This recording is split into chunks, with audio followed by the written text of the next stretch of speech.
My cousin that actually connected me into the business, he was the only one, like, out of any extended family that had ever made a six-figure income, and he did it in real estate. And I still thought he was doing real estate, but I didn't know at the time that there was this great economic recession that took place in the mortgage market in '07. So he was transitioning out into life insurance because of that recession. And so, God just kind of lined everything up. We're at a family barbecue. He starts talking to me about this insurance business and that there's leads and mortgage protection, and I'm like, dude, you got a Lexus and I don't got a car, so like I'm in. I'll go to the meeting. So I remember sitting there thinking, like, hearing it, and in that moment, dude, I just kind of had this vision, very similar to what you said, Tyler, where I was like, I'm going to be wealthy here.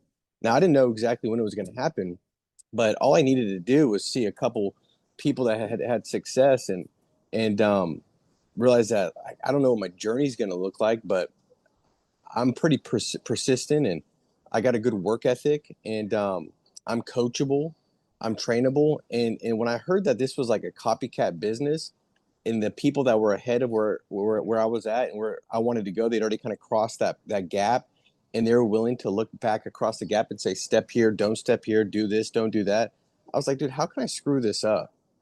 Like, I mean, like, they're gonna tell me I just got to be a good copycat.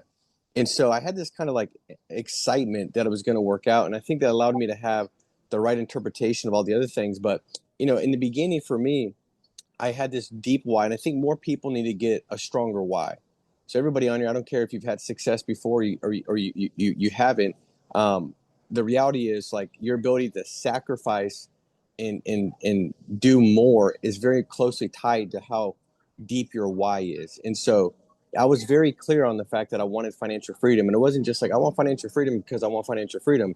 It was like, well, why do I want financial freedom? Well, I want financial freedom because I want to be able to do what I want to do when I want to do it and not be tied to income. I want financial freedom.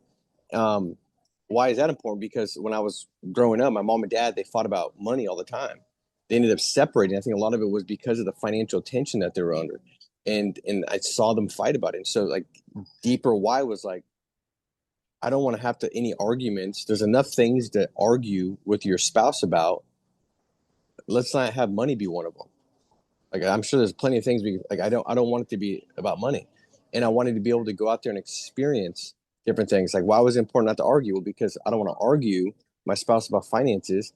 And I'd rather just be able to go out there and use finances to create memories and moments and make a difference and make an impact.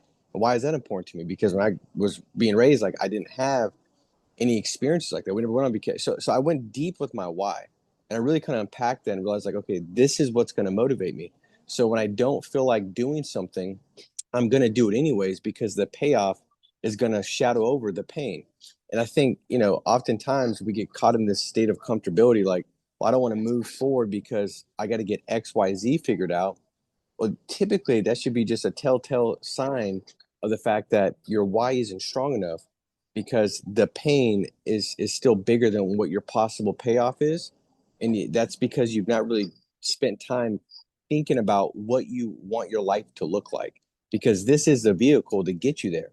I mean, oftentimes you look at, like the book Think and Grow Rich, they talk about, this burning desire that you got to have. Well, that burning desire is important. That's step one. Like, are you really like, can you see it? Is this burning desire that gets you up early in the morning, that keeps you up late at night, like, that gets you to sacrifice? Because, passion is going to be what leads to your sacrifice.